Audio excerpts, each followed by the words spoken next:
Hello students, very good morning. This is Zubair Alam from American English Academy. I once again welcome you all on my YouTube channel, and in today's video lecture we are going to discuss one of the important topic of intermediate, and that is the enemy, written by Pearl S. Buck. Hope you all are doing well. आप सब अच्छे होंगे. And before starting the topic, I would like to introduce this. Let me tell you a brief introduction of this story. इसका थोड़ा सा introduction सबसे पहले हम डिस्कस करेंगे. Sometime you feel that you should do something but your brain stops you from doing the same. कभी कभी आपको लगता है मुझे ये काम करना चाहिए, लेकिन आपका दिमाग आपको वो सब करने से रोकता है. This is called a conflict, or you can say the state of dilemma.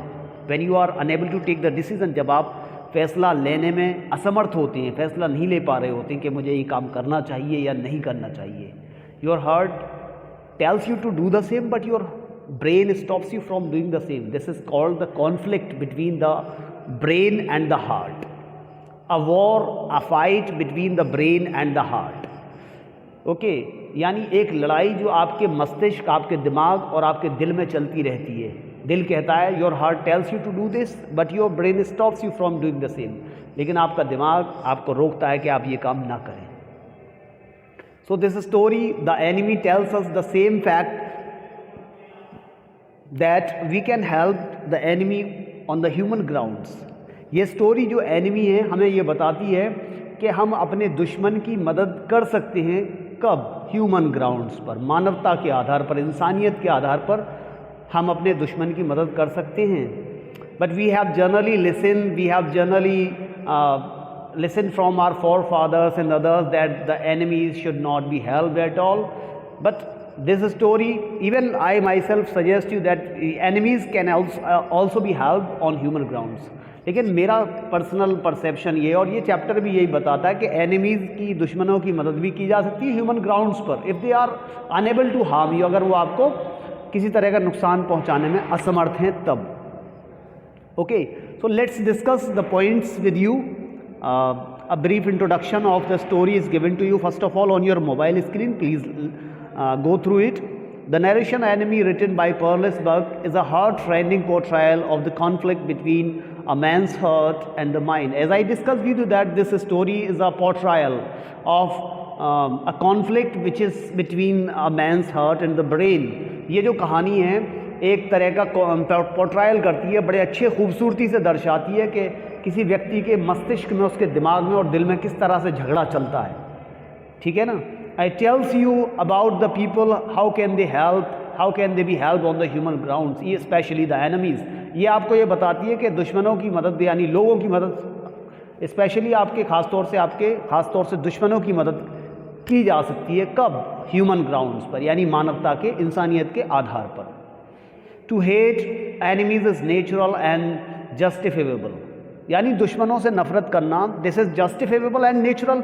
I mean to say the people usually hate the enemies and don't like to help them at all. लोग आमतौर पे अपने दुश्मनों से नफरत तो करते ही. ये जस्टिफिएबल भी और नेचुरल भी है, न्यायोचित भी है, और एक तरह से आप कह सकते हैं ये नेचुरल भी है, कुदरती है कि हम अपने दुश्मनों से आमतौर पर नफरत ही करते हैं. हाँ, especially during the war time, when a war, a fight is going on between the two parties, we usually hate our enemies and this is at the peak at that time. यानी जब लड़ाई चल रही होती है हमारे दुश्मनों से, तब स्पेशली उस टाइम तो हम अपने दुश्मन की मदद कभी भी नहीं करना चाहते. But this chapter tells us that even at this point the enemy can be help on the human ground. लेकिन ये चैप्टर आपको ये बताता है कि ऐसे हालात में भी दुश्मन की मदद ह्यूमन ग्राउंड्स पर, मानवता के आधार पर की जा सकती है. कब? तब जबकि वो आपको किसी तरह का नुकसान पहुंचाने लायक न रहा हो. Okay, let's see.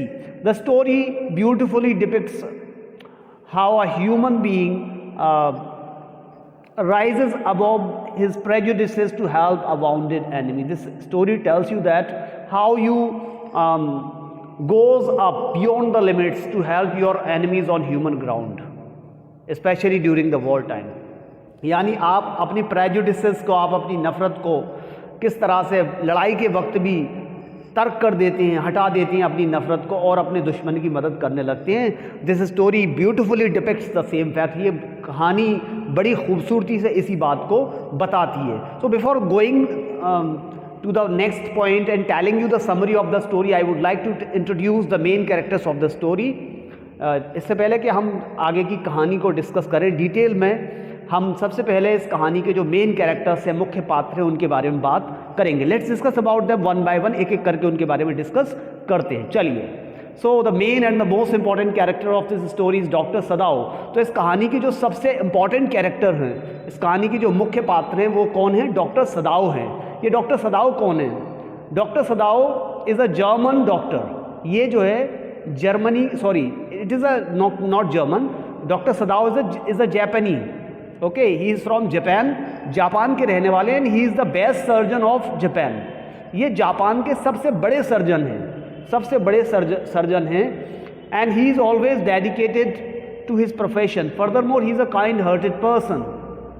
He is always ready to cure the ailing and the suffering people. ये बीमारों की सेवा करने के लिए, बीमारों की देखभाल करने, उनकी मदद करने के लिए हर वक्त तैयार रहते हैं। 24/7, 24 घंटे हमेशा बिना किसी लालच के ये लोगों की मदद करने के लिए हमेशा तैयार रहते हैं। ये बहुत ही अच्छे इंसान है doctor Sadao. And he has a prejudices against the white man. और इनको भी जो वाइट मैन, जो इनका दुश्मन, इनके मुल्क का दुश्मन होता है, जब वो दुश्मन इनसे मिलता है, एक घायल अवस्था में दुश्मन मिलता है, तो इनको भी उस दुश्मन से नफ़रत हो जाती है। ये नेचुरल होता है, ये प्राकृतिक है कि दुश्मन से नफ़रत तो होती ही है। लेकिन even in this condition he is ready to help the enemy. लेकिन फिर भी इनके दिल में एक इंसानियत जागती है और ये दुश्मन की मदद करने को तैयार हो जाते हैं, और करते भी हैं। किस तरह करेंगे बाद में डिस्कस करते हैं। Let's come to the next point, next character of this story, and that is Hana. ये कौन है हाना? इस कहानी की सेकंड कैरेक्टर जो है वो कौन है? हाना है। ये हाना कौन है? Hana is doctor Sadao's wife. ये कौन है? डॉक्टर सदाओ की वाइफ हैं। She is a balanced woman, balanced lady you कैसे। अब ये बैलेंस्ड पर्सन कौन होता है समझिए। Balanced person, usually the people take the decision even sometime by brain और समटाइम बाय हार्ट। आपने देखा होगा कि लोग आमतौर पे कभी दिल से फैसला ले लेते हैं और कभी दिमाग से ले लेते हैं। तो this is and in all these conditions, in both the conditions, the decisions taken by people are harmful for them. इन दोनों ही कंडीशन में, चाहे आप अपने दिमाग से फैसला ले लें पूरी तरह से दिल को नज़रअंदाज करते हुए, या फिर आप अपने दिल से फैसला ले लें दिमाग को नज़रअंदाज करते हुए, you can say that you are in the lurch, एक मझधार में फंस जाते हैं आप। So this chapter tells you that there should be a balance, especially the character of हाना। ये जो हाना है ये एक बैलेंस लेडी है। बैलेंस लेडी का मतलब that she while taking the decision she has a balance, she has a control over the brain and the heart. Okay, तो ये जब फैसला लेती हैं तो दोनों चीज़ों को साथ में रखकर फैसला लेती हैं, दिमाग को भी और दिल को भी। So such people who take the decision controlling over the brain and the heart are called balanced people. ऐसे लोग जो अपने दिल और दिमाग पर कंट्रोल रखते हुए फैसला लेते हैं, ऐसे लोग बैलेंस्ड लोग कहलाते हैं। So we find this quality in Hana's character. और हाना के कैरेक्टर में हम इस क्वालिटी को पाते हैं। तो we can say that Hana is a balanced lady, the lady with the balanced character.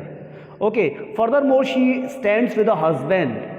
Okay, one more peculiar quality of Hana is that she always stands with a husband like an ideal wife. एक अच्छी बीवी का, अच्छी पत्नी का काम यही होता है कि वो अपने हस्बैंड के साथ हर हाल में बैलेंस बनाकर चले और कदम से कदम, कांधे से कांधा मिलाकर चले। And we find this quality in Hana's character. और हम ये क्वालिटी हाना के कैरेक्टर में पाते हैं। वो हमेशा अपने हस्बैंड के कांधे से कांधा मिलाकर, कदम से कदम मिलाकर चलती हैं। Okay, and further the next and the important quality of Hana's character is that she is a responsible lady. एक बड़ी जिम्मेदार किस्म की महिला है ये। हाना जो है एक बहुत ही जिम्मेदार किस्म की महिला है। And further she has a dignified and graceful, dignified personality and graceful face. ये जो है इनकी एक डिग्निफाइड यानी शानदार पर्सनैलिटी, शानदार शख्सियत है, व्यक्तित्व है। और इसके साथ साथ she has a grace on her face, और चेहरे पर एक बड़ी आभा है और बड़ा नूर है चेहरे पर। Okay, because she is a kind hearted and gentle lady. क्योंकि अच्छी लेडी है तो अच्छे लोगों के चेहरे पर नूर तो होता ही है ना। Let's come to the next and the important character of this story, and that is Tom. ये कहानी के तीसरे और इम्पॉर्टेंट कैरेक्टर हैं। ये कौन है? टॉम है। ये टॉम कौन है? Tom is an American soldier who somehow was badly wounded during the war time when America and Japan were fighting against each other। ये जो है टॉम जो है एक अमेरिकी सोल्जर हैं, अमेरिका के सोल्जर हैं, और ये जापान से लड़ाई के दौरान बहुत बुरी तरह से घायल हो गए। And somehow he became unconscious and came floating towards doctor Sadao's home which is at the bank of the ocean. Okay, तो अब ये होता क्या है कि ये जापान से लड़ाई लड़ते हुए, जापान की सेना से लड़ाई लड़ते हुए किसी तरह से बुरी तरह जख्मी हो जाते हैं और पानी में बहते हुए डॉक्टर सदाओ के घर के सामने बहकर आ जाते हैं। और डॉक्टर सदाओ का होम कहाँ पर है, घर कहाँ पर है? ये मतलब समुद्र के बिल्कुल किनारे पर है। I think you have understood my point which I wish to discuss with you.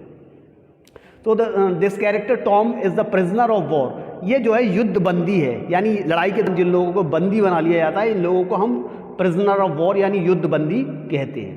And he has a strong character full of the will power. इनका बड़ा मजबूत किरदार है, physically and mentally he is I should say that person full of the strong will power. तो ये जो है बड़ी मजबूत इरादों के मालिक हैं, बड़े मजबूत इरादे रखते हैं टॉम जो है। So let's discuss the next and the important character of the story and that is journal, the journal। ये जो है आर्मी के जर्नल हैं, ये जापानी आर्मी के जर्नल हैं, but we find the negative traits and in the character of this person. ये जो जर्नल है, हम इस पर्सन के, इस इंसान के कैरेक्टर में बहुत सारी नेगेटिव ट्रेट्स यानी खामियाँ पाते हैं, यानी खराबियाँ ज़्यादा हैं इस पर्सन के कैरेक्टर में। And one of the I should say the negative trait of this person's character is selfishness। ये जो इंसान है ये बड़ा सेल्फिश किस्म का है, खुदगर्ज किस्म का है। आप जानते हैं खुदगर्ज क्या होता है? One who always thinks about himself और हरसेल्फ ओनली। ऐसा इंसान जो हमेशा अपने बारे में ही सोचता है, ऐसे इंसान को हम खुदगर्ज या सेल्फिश कहते हैं। Okay, so this is one of the negative traits. ये जो एक नकारात्मक, एक ख़राब आदत होती है, हमेशा अपने बारे में ही सोचते रहना। And further more he is a careless person. बड़ा केयरलेस टाइप का इंसान है ये। आई शुड से दैट लापरवाह किस्म का इंसान, हिंदी में कहेंगे लापरवाह। Okay, I think all these points are clear to you. We have briefly discussed about the characters, some of the characters. One more character, important character of this story is Yumi. ये Yumi कौन है? Yumi is the servant who looked after doctor Sadao and Hana's children. ये जो है एक made है। Yummy जो है कौन है? मेड का मतलब आया। आया जिसको कहते हैं ना, one who looks after the children eight somebody's home is called made. यानी जो लेडी, जो महिला किसी के बच्चों की देखभाल करती है घर पर, तो ऐसी लेडी को हम मेड कहते हैं। तो ये यमी कौन है? She is a maid who looks after doctor Sadao and Hana's children. ये जो डॉक्टर सदाओ और हाना के बच्चों की देखभाल करती है। She also has a prejudice for Tom when she came to know that she is an American soldier, but later on she gets ready to help him। तो ये भी जो है जब उसको पता चलता है कि जो टॉम है एक अमेरिका का सोल्जर है, तो ये शुरू में मदद करने के लिए तैयार नहीं होती है, लेकिन बाद में आप जानते हैं कि on human grounds we can help enemies. इंसानियत की नज़रिए से, इंसानियत के आधार पर तो हम दुश्मनों की भी मदद कर सकते हैं, तो ये करती है बाद में मदद। Okay, so let's discuss some of the domestic characters. I should say that the servants are also here in this story. कुछ जो है नौकर भी हैं इस कहानी में, who works at doctor Sadao and Hana's home, जो कि डॉक्टर सदाओ और हाना के घर पर काम करते हैं। Even they are not ready to help Tom when they came to know that Tom was an American soldier. वो भी जो है टॉम की मदद करने के लिए तैयार नहीं होते हैं शुरू में, जब उन्हें ये पता चलता है कि टॉम एक अमेरिका का सोल्जर है, अमेरिकी सोल्जर है। Okay, but later they decided to help him when doctor Sadao and Hana try to convince them. जब डॉक्टर सदाओ और हाना ने उनको समझाया तो वो बाद में उनकी हेल्प करने के लिए somehow they are ready. Okay, so I think all these points are clear to you. Now we are going to discuss the detailed summary of this chapter. Let's come to the next point. So we are coming to the next point now. अब हम next point की बात करेंगे। First I would like to tell you the setting of the story. This story is set during the second world war. ये जो कहानी है second world war, द्वितीय विश्व युद्ध के टाइम की कहानी है, which was fought between 1939 to 1945। Between America and Japan specially. ये जो सेकेंड वर्ल्ड वॉर है जिसमें कि पूरी दुनिया दो हिस्सों में बट गई थी, some of the countries were with Japan while others were America. Okay, कुछ कंट्रीज जो जापान के साथ थे, कुछ अमेरिका के साथ थे, यानी ये लड़ाई 1939 से 1945 तक लड़ी गई थी। This is called the second world war in the history of the world. इस लड़ाई को दुनिया के इतिहास में सेकेंड वर्ल्ड वॉर यानी द्वितीय विश्व युद्ध के नाम से जाना जाता है। Okay, so you can say that this story is said during the second world war. Okay, but you can understand that Americans and the Japanese were the enemies of each other at that time. अमेरिकी और जापानी नागरिक एक दूसरे के दुश्मन थे। Even you know this very well that two famous cities of Japan entitled, named Hiroshima and Nagasaki were badly bombarded. Atom bomb was dropped on both these countries and lakhs of people died on the spot, and even some of the glimpses of that, I should say that some of the impact of that dropping of the bombs can be seen even today. यानी ये जो लड़ाई थी इसमें America के Japan के Japan के दो फेमस शहर थे, हिरोशिमा और नागासाकी। ये जापान के बहुत बड़े और फेमस शहर हुआ करते थे जिन पर के अमेरिका ने एटम बम यानी परमाणु बम पहली बार दुनिया के इतिहास में गिराया गया था। ये 6 अगस्त 1945 को on 6 August 1945 Hiroshima was badly bombarded, atom bomb was dropped on it. यानी 6 अगस्त 1945 को तो हिरोशिमा पर बम गिराया गया था। इसके फिर 2-3 दिन बाद ही on 9 August 1945 Nagasaki was badly bombarded and the atom bomb was dropped on it. और फिर 9 अगस्त को यानी 2-3 दिन बाद ही 9 अगस्त 1945 को नागासाकी पर फिर से एटम बम गिरा दिया गया था। So this was I should say that the crucial time for Japan and the Japanese. ये बड़ा ख़राब समय था, ख़राब वक्त था जापान के लिए और जापान के लोगों के लिए, क्योंकि लाखों लोग इस लड़ाई में लैक्स ऑफ पीपल डाइड। क्योंकि आप समझ ही सकते हैं परमाणु बम गिराया गया था, पहली दुनिया के इतिहास में पहली बार परमाणु बम गिराया गया था इन दोनों शहरों पर।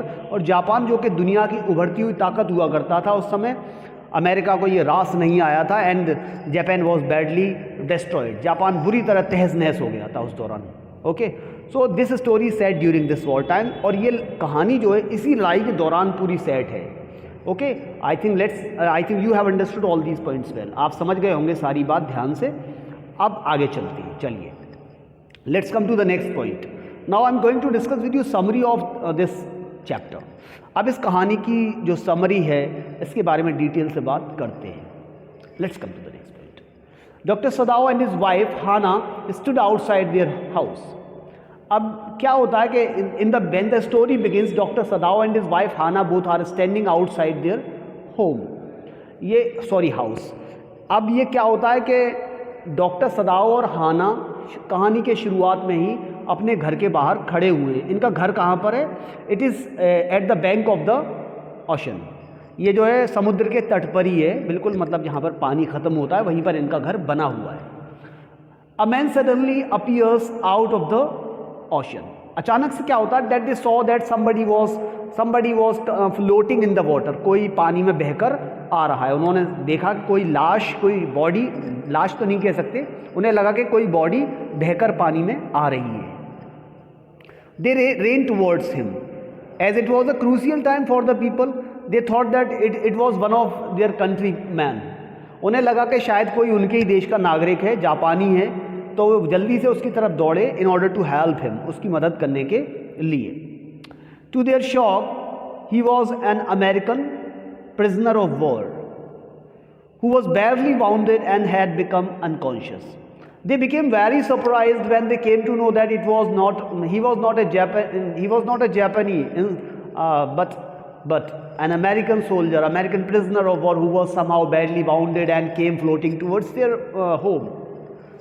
और उन्हें बड़ा एक झटका सा लगता है जब उन्हें ये पता चलता है कि ये जो पर्सन है, ये जो इंसान है, ये हमारे देश का तो नहीं है, हमारे दुश्मन मुल्क का रहने वाला यानी अमेरिका का रहने वाला है। और ये लड़ाई के दौरान एक सिपाही है, ये सैनिक है लड़ाई के दौरान बुरी तरह घायल हो गया है और यहाँ हमारे घर के सामने बहकर आ गया है. Now the question was whether to take this person inside the home और to leave him there for dying. अब सवाल उठता था कि उस इंसान को वो वहीं पर मरने के लिए छोड़ दें या फिर उसको अपने घर ले जाकर उसका इलाज करें. You can understand this was a war between the head and the heart, brain and the heart. अब आप समझ सकते हैं कि दिमाग और दिल में लड़ाई चलना शुरू हो गई.